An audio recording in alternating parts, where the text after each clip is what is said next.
Uy, meron kami merienda. Ay, ano po to? Soft drinks? Uy, wow! Uy! Good morning mga fish timers. Phone vlogging ako yung mga first timers kasi nagdala ako ng camera pero wala palang dalang memory card. Sad no. Wala pala tayo munang motovlog ngayong araw na to kasi masama yung panahon. Ulan ng ulan kaya medyo mahirap pag motor kasi nga madulas yung gulong ni Korak. Sige, dahilan pa. Hindi, joke lang. May biglaan lang kasi tayong fishing ngayong araw na to. Kasama ko yung kapatid ko. Ayun, Soy. Ayan. At saka si Jim. Ayun. Si Jim. At ang kanyang tito dito. Ayan. Andito tayo ngayon sa Bulacan, Bulacan.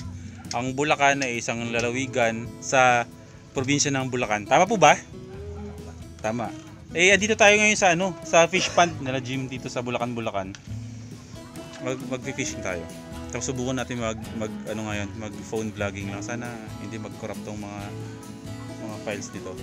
Pero basta may tawid natin yung vlog na to at makahuli tayo ngayong araw nito.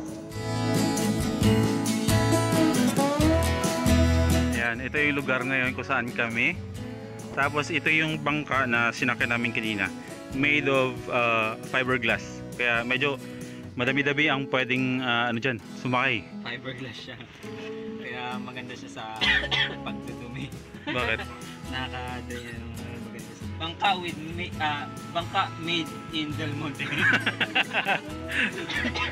Ito na, dala na namin yung mga rods namin. Pero hindi pala uso dito ang rods. Ang uso pala dito, kawayan ang ginagamit sa pag mamimingwit, parang ganon. Pero po, may taxi po ako dyan. Tapos ang gagamitin namin ngayon, masa.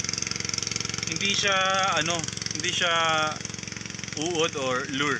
Ito, masa. Hindi pang mayaman yan. Hindi pang mayaman. Pang masa. Pang masa. Kasi masa. Ayos ka din So ang gamit nito, pag ginanyan mo sa tubig, nakita mo yung ulo. Pipiti. Huli yan. Pitikin. Yan ang design yan eh. So pinayagan tayo na magbato dito. Grabe naman posible naman pag hindi ka pa nakahuli dyan may isda na yan dyan sa ilalim. Pag nakahuli dyan, isipin ko ngayon 200 isa. Ayun. Basta solid.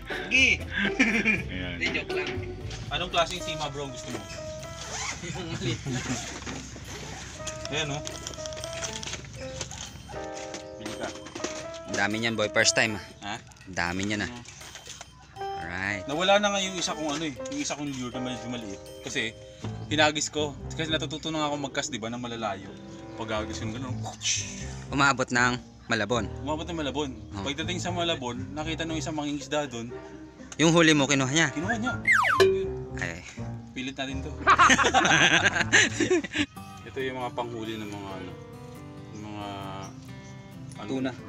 Hindi. Pero ito yung nagre-reflect nito. Ito yung nakakainganyo sa mga isda na. Meron akong isa niyan, yun nga yung nawala. Ito yung nasa delata. Gumagalaw to? Pag inihila, lumalangoy-langoy. Mga ganun-ganun, no? So akala ng mga isda, totoong isda siya. So hahabulin nila para kagatin. So pagkagit nila, huli. Ganun. Anong kawala Oo. Kasi magandang nakaganito, Soy. Kahit nandito lang tayo sa kubo, pwede natin ihagis to. Walang 10 minutes may huli tayo. May sinasabi dito sila tatay na kung nakatikim na daw ba ako ng arroyo. Isda po ba yun? Isda po? Isda yung arroyo. Ay, yung sinasabi niyo po ng Duterte. Ano po yun? Yan yun. Parang damit yung Duterte na batik. Batik. So isda talaga yung arroyo tsaka Duterte. Bakit nga Pangulo meron? Bakit Pangulo? Sabi ni Jim kanina yung si arroyo daw, yung isda doon na may nunal. Arroyo yun, presidente ng yung magnanakaw na Pangulo. Patay! Yung laging may bakal sa leeg. Sa leeg, Naruto. Okay, ready na tayo. Naikabit ko na yung mga natin. Yung sima. So magkakabit lang tayo nitong ito. First time ko kasing gumamit ng ganitong po. Bibilugin ko lang po to. Oo. Tapos ilalagay ko lang dito sa ko. Ang baon naming lunch, tawag dito, Spanish bread. Binili namin sa bahay ng Beto.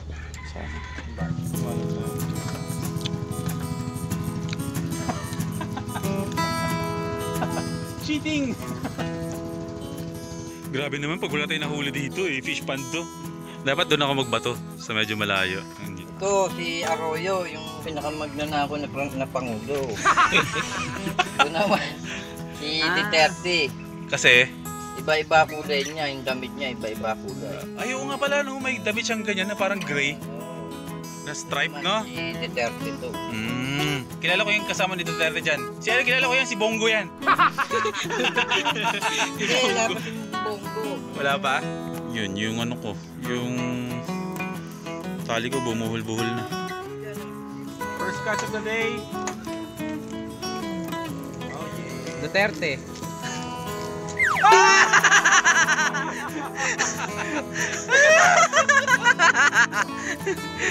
Nakawala pa! Ano man sasabi mo? Hayop ka! Duterte ka! Duterte yun? Duterte yun? Sayang. Hindi pala si Duterte. Dilima. Tumakas. Hayop ka, Dilima! So, ayan, medyo nagpapahinga na kami kasi kanina pa kami dito. Hindi kami makahuli-huli ng isda. Nakawala po yung isang isda na mahuli ko sana. Pero andito kami para mang isda, pero yung mga tito ni Jim. Ayaw kami pahirapan. Ayaw kami pahirapan. Pwede naman palang bigyan tayo agad ng ganito. Bakit namimingwit pa tayo dito? Diyos ko, ang dami tilapia oh. Arroyo ba to? Liwalo. Saan dito yung pang pito? Pang siyam. Nye. Nye. Ha? May uli ka?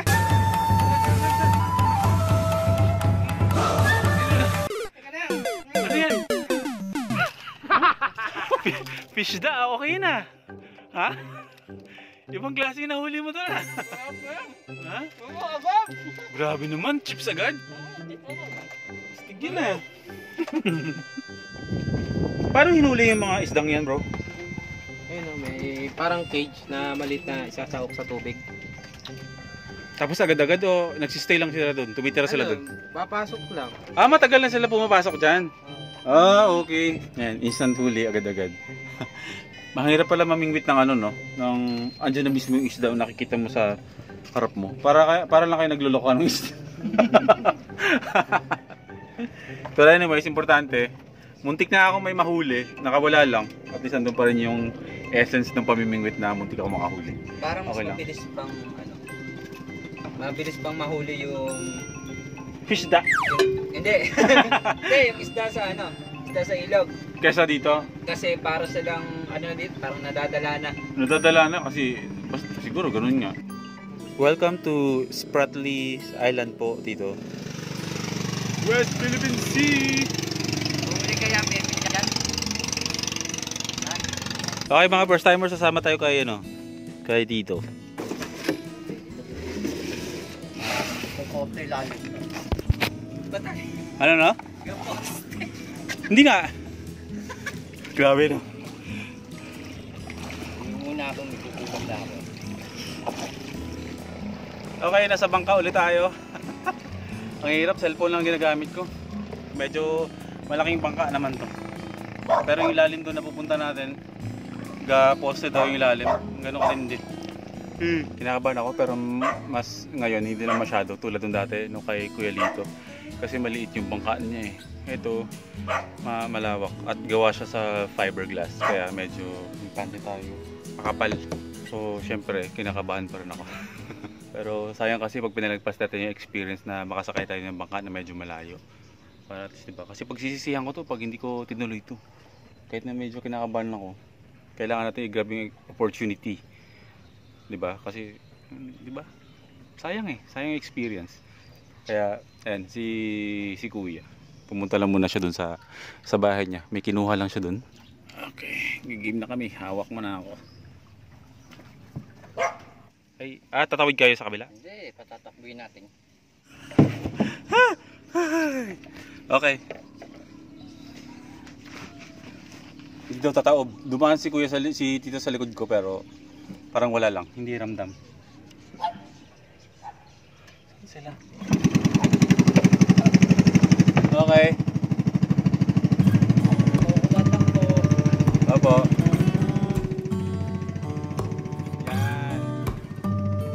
gagawin pala namin doon, mangunguha kami ng isda. Saan po? Dito? Paggawaan ng bangka. Yung tinuturo ni Kuya na dito. Ito yung may gawa siguro ng bangka na to. Alak ng bangka eh. Tingnan nyo.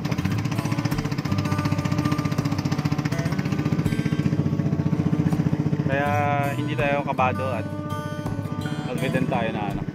Grabe kay Kuya Lito kasi dito malapit na talaga yung tubig. Pero syempre, success.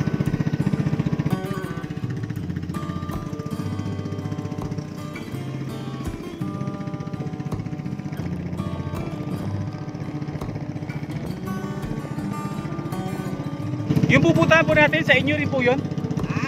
Yung pupuntahan po natin sa inyo mismo? Hindi ko lang alam kung anong klaseng isda ang meron dito. Parang mix yata kasi ng tubig alat at tubig tabang tong tubig dito. Kaya may tilapia, may bangus na mga nahuhuli dito. So ayan, ang iangat ni Kuya para makuha yung mga isda. Sana. Bandek. Ayan, laki pala niyan, no? Mga haba.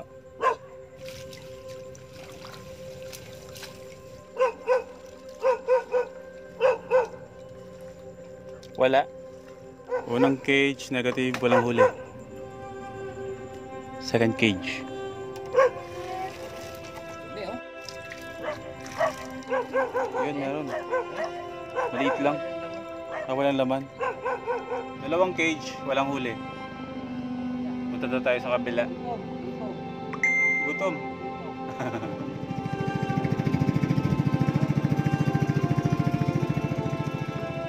Ere, isang talapia. Gusto mo ba?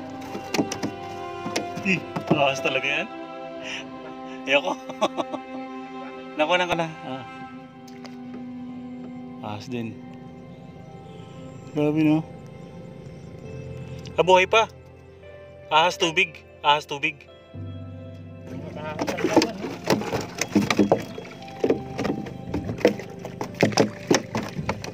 Nahawakan lang yung ahas no. Hindi naman pwede nangagat. Grabe. Kaya po wala ganong huli dahil sa agos? Ano po yung pinakamagandang nahuhuli sa ganun?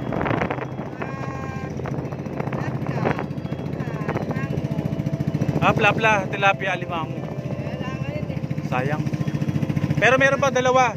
May dalawang ano pa, terminal na kaming dadaanan. So 4 na cage pa yung meron. Sana meron. Kasi parang tatlong tilapia pa lang to. Talapia, isang piraso. Isang piraso.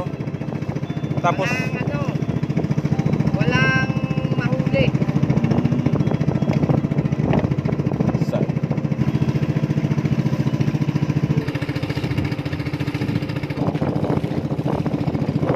Okay, third terminal. Hayop. Ahas. Pro ahas. Arroyo. Bigay.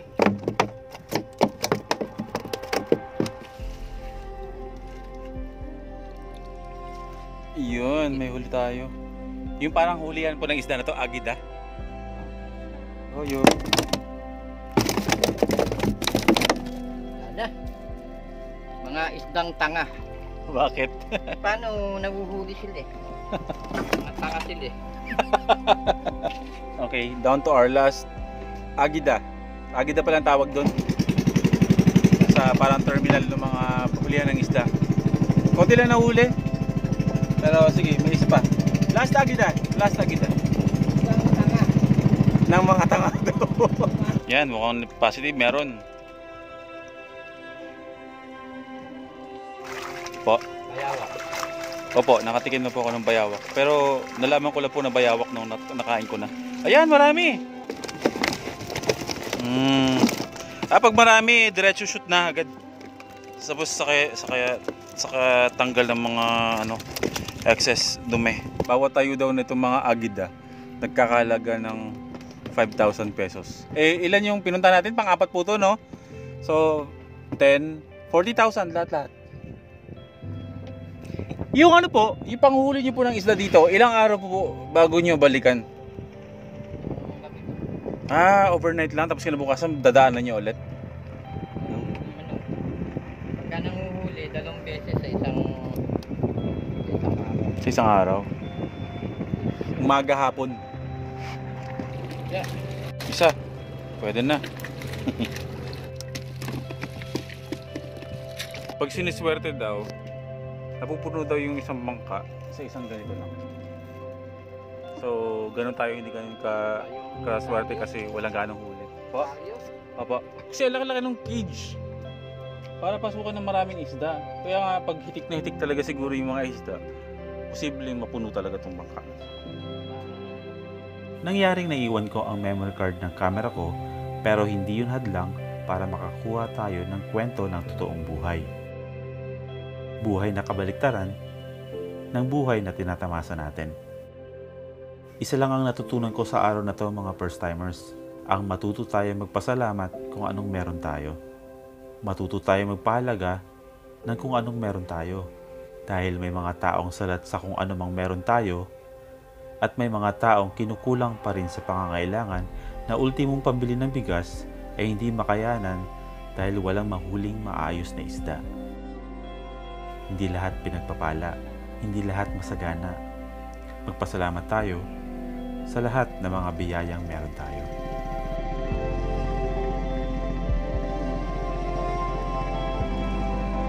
Kahit binabagyo kami dito, gusto ko lang ipakita yung nahuli ni Jim na alimango. Yeah! Yun! First time! For the first time! In my life, I experienced ano English nung nahuli? Caught. Caught this crab. Yeah! Hey, mommy's gonna eat crabs tonight! Yun, binabagyo na kami mga first time. Napakaraming cellphone ko nang ginamit. Sobrang lakas ng ulan. Sumisil lang kami nga, tignan nyo ha. Ganyan na naman ang sitwasyon namin dito. Stranded! Ha? Super stranded kami. Woo! Wala, kaya ba ng ano na to? Kumo to? Ah! Grabe! Ano siya? Wala, sige, habang may hininga kami, magpapaalam na kami. Dito ko na tatapusin yung vlog. Super nag-enjoy ako dito sa experience namin ngayon dito kahit binabagyo kami ng kapatid ko at ng kaibigan ko si Jim at nandito niya. Maraming salamat sa panonood mga first timers. Kakaiba yung experience natin ngayon. Hindi man tayo nag-succeed dun sa mga tumutulupads ko. Hindi man tayo nag-succeed dun sa pamimingwit dahil nakabitaw yung nahuli natin kanina. Pero ngayon, na-experience natin yung buhay ng pangingisda ng mga tao dito, ng mga lokal dito. So, kakaiba experience yun. First time yun sa akin, mga first timers. Ganun din sa inyo. So, ayun, sana nag-enjoy kayo. Problema namin kung paano ka uwi. Basta ganun lang, problema na namin yun. Sa importante, nag-enjoy kayo mga first timers ha. Huwag niyo kalimutan mag-like, mag-comment at mag-subscribe kung bago ko dito sa channel ko. Mag-comment kayo dyan. Comment kayo ng mga last words nyo para sa amin. For the view! Madaling araw pa to! Titina! Ala! Patay tayo dyan. O siya, baby's life ko naman eh. Kita-kits ulit tayo mga first timers.